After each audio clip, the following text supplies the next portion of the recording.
কিরে লতু, কি হয়েছে? এত চেঁচামেচি কিসের? দেখো না মা, কতদিন বাদে আমার ঠাকুরপো এলো, বলে একটু পুঁটি মাছ খাবে। আমি সে কখন পুঁটি মাছগুলো কাটতে দিয়ে গেছি, আর তোমার বড় বউয়ের এত সাহস, ওগুলো না কেটে ঘরে খিল দিয়ে বসে আছে। আমি বড়দিকে মাছ কাটতে বারণ করেছি। তুমি বারণ করেছো? হ্যাঁ। কেন?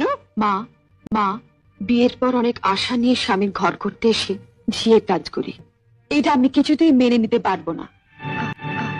তা লতু পুঁটি মাছ কাটতে পারে না বলেই না? সে কি মা, আপনার মেয়ে পুঁটি মাছও কাটতে পারে না? আপনি কি শুধু ওকে কলাবাজি করতে শিখিয়েছিলেন?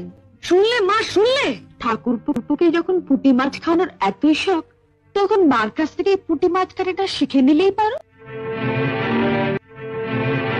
আর মাও যদি পুঁটি মাছ কাটতে না জানেন, তুমি রোজ বিকেলে আমার কাছে 4টে করে পুঁটি মাছ নিয়ে আসবে। আমি তোমাকে শিখিয়ে দেবো বটিতে ঘষে ঘষে পুঁটি মাছের ছাল কিভাবে ছাড়াতে হয়। কেমন?